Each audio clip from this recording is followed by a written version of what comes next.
할렐루야. 오늘도 말씀 앞에 나오신 여러분 환영합니다. 오늘 하나님께서 주시는 말씀은 민수기 27장 1절에서 11절 말씀입니다. 봉독은 4절에서 7절까지만 하겠습니다. 어찌하여 아들이 없다고 우리 아버지의 이름이 그의 종족 중에서 삭제되리이까? 우리 아버지의 형제 중에서 우리에게 기업을 주소서 하매 모세가 그 사연을 여호와께 아뢰니라. 여호와께서 모세에게 말씀하여 이르시되 슬로그와 딸들의 말이 옳으니 너는 반드시 그들의 아버지의 형제 중에서 그들에게 기업을 주어 받게 하되 그들의 아버지의 기업을 그들에게 돌릴지니라. 아멘. 간혹 성경을 읽을 때 이 내용은 왜 굳이 여기에 기록했을까 하는 질문을 갖게 될 때가 있습니다. 제게는 오늘 본문이 그런 경우인데요. 가나안 입성을 앞둔 중대한 시점에 어느 가정의 딸들만 남은 경우를 들어서 불쑥 여성의 권리 이야기를 하고 있는 것이 좀 뜬금없다는 생각이 들었거든요. 지금 이스라엘은 모압 평지에 진을 치고 있습니다. 가나안을 목전에 두고 들어갈 채비를 하면서 인구 조사를 막 끝냈습니다. 전쟁에 나갈 수 있는 군인들이 얼마나 되는지, 그리고 가나안에 들어가서 땅을 공평하게 분배하기 위해 조사한 것이었습니다. 그런데 아버지가 아들 없이 광야에서 죽은 경우에 남은 딸들은 약속의 땅에서 유산을 받을 수 있을까요? 본문은 땅을 분배하는 과정 중에 예외적인 상황에 있는 슬로보와 딸들의 이야기입니다. 물론 이 용기 있는 딸들의 청원으로 어떤 사람이 아들 없이 죽는 경우에 땅을 물려주는 여성 상속의 새로운 규정이 만들어지게 됩니다. 획기적이고 의미 있는 일입니다. 하지만 그보다 눈여겨서 보고 싶은 부분이 있습니다. 가나안 입성을 앞두고 모두가 땅 분배에 대해 기대와 도전을 받고 있을 때 그 공동체 속에 아무도 돌아보지 않았던 약하고 소외된 딸들이 있었습니다. 오늘 본문을 통해 감히 소망할 수 없는 막막한 현실 속에서 하나님의 약속을 붙든 5 자매의 믿음 이야기에 주목하고 싶습니다. 본문 9절을 따라 그 주인공 슬로브와 딸들의 믿음 이야기를 들여다보겠습니다. 먼저 4절입니다. 어찌하여 아들이 없다고 우리 아버지의 이름이 그의 종족 중에서 삭제되리이까? 우리에게 기업을 주소서. 이 5 자매가 의지했던 아버지는 이미 죽고 없습니다. 이 딸들이 겪는 곤란은 얼마나 큰 것이었겠습니까? 아버지가 죽은 지 얼마나 지난 시기인지는 모르지만 이들의 근심은 인구 조사를 실시하기 훨씬 전부터 시작되었을 것 같습니다. 이윽고 종족별로 계수가 시작되었는데 이 진행되는 동안에 아버지는 죽고 아들 형제가 없다고 계수에 넣어주지도 않고 아무도 그들을 기억해주지 않습니다. 아들이 없을 뿐인데 참 억울하고 기가 막혔을 것 같습니다. 엄마 뱃속에서부터 지금까지 이스라엘 공동체 안에서 들어왔던 약속의 땅이 그 약속의 이들에게는 그저 공허한 메아리로 끝날 것인지 말입니다. 하지만 성경은 이들의 이름을 기억하여 기록하고 있습니다. 앞장 26장을 보면 종족별로 계수를 기록하다가 33절에서 잠깐 멈춥니다. 33절입니다. 헤벨의 아들 슬로보앗은 아들이 없고 딸뿐이라. 그 딸의 이름은 이렇다 하면서 5 딸들의 이름을 일일이 성경이 기록하고 있습니다. 누구도 자신들에게 울타리가 되어주지도 않고 의지할 데도 없는 그런 상황이었죠. 이때에 이들이 선택한 것은 바로 하나님이 내내 반복하셨던 약속의 말씀이었습니다. 믿음을 선택한 것입니다. 성경이 이들 자매들을 주목한 이유가 바로 여기에 있지요. 용기를 내어 백성들의 대표들이 있는 회막 문 앞으로 나아가서 우리에게 기업을 주소서라고 믿음으로 청원합니다. 대단한 용기가 필요했습니다. 이것은 단순한 일이 아니었지요. 고통과 좌절과 근심과 두려움 끝에서 전력을 다해 뒤로 돌았습니다. 뒤돌아서 약속을 붙잡기로 결정했습니다.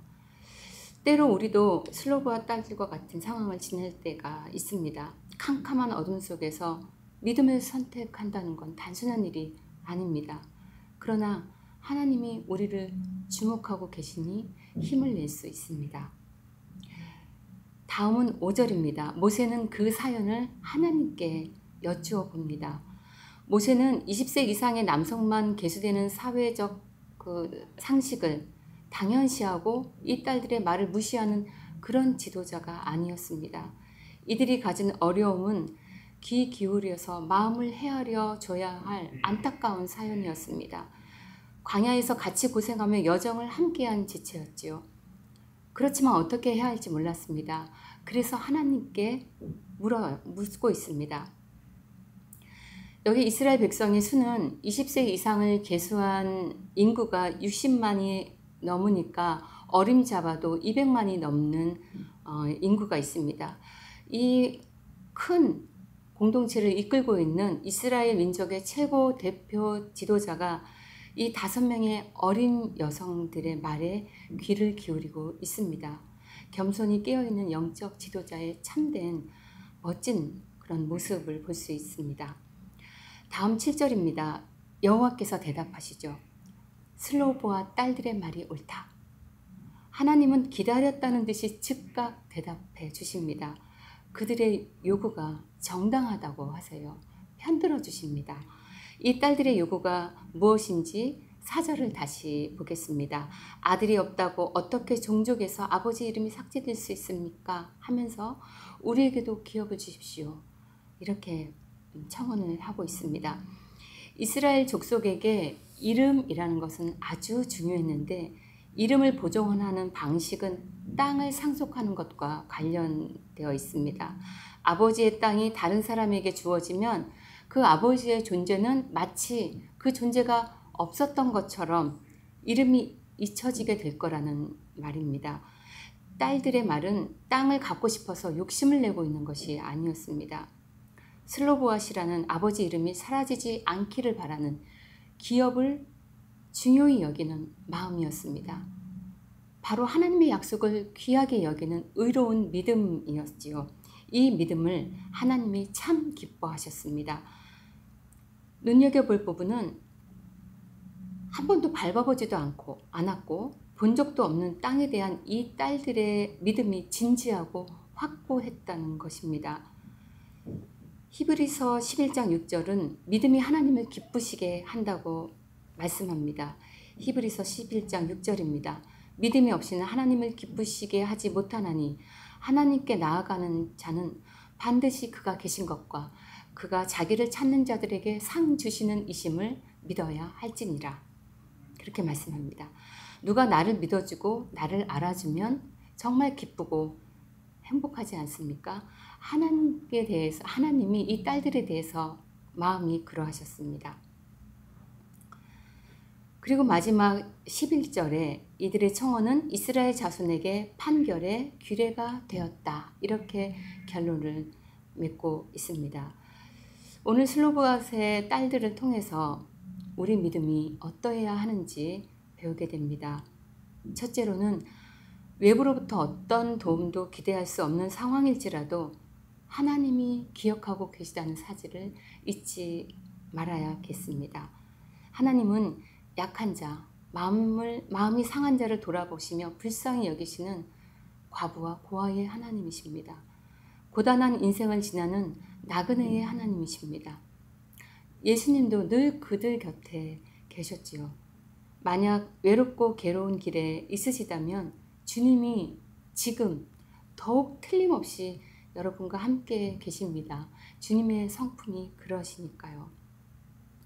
두 번째로는 전력으로 되돌아 믿음을 선택해야겠습니다. 슬로보아 딸들의 믿음은 실은 자기 본성을 역행하는 일이었습니다. 자연스럽게 되는 일이 아니었습니다. 믿음 자체가 도전입니다. 도와줄 리 없고 사회 시스템도 제도도 뒷받침되지 않는 절벽 같은 그런 현실 앞에서 곤란과 좌절을 겪었습니다.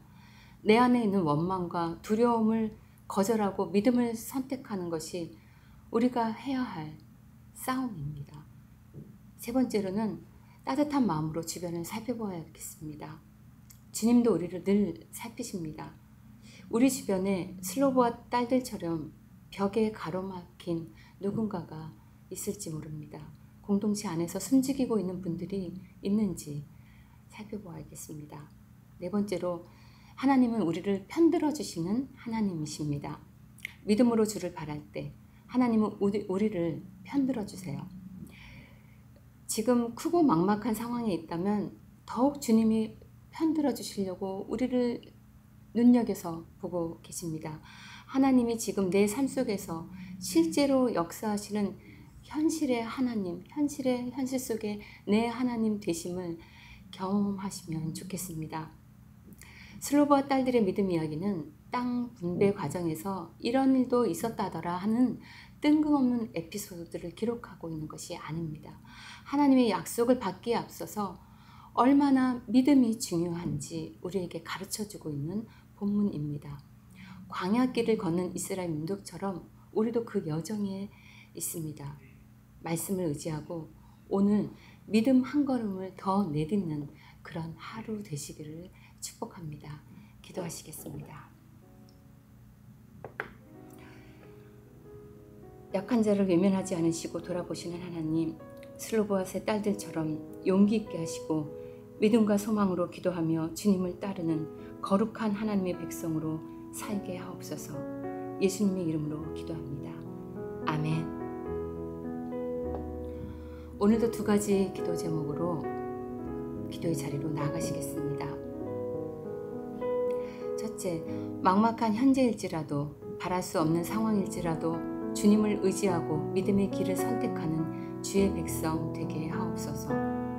둘째, 약한 자를 살피시는 주님처럼 우리도 서로 돌아보며 위로하고 돕고 세우는 사랑과 긍휼의 교회 공동체 되게 하옵소서. 기도하시겠습니다.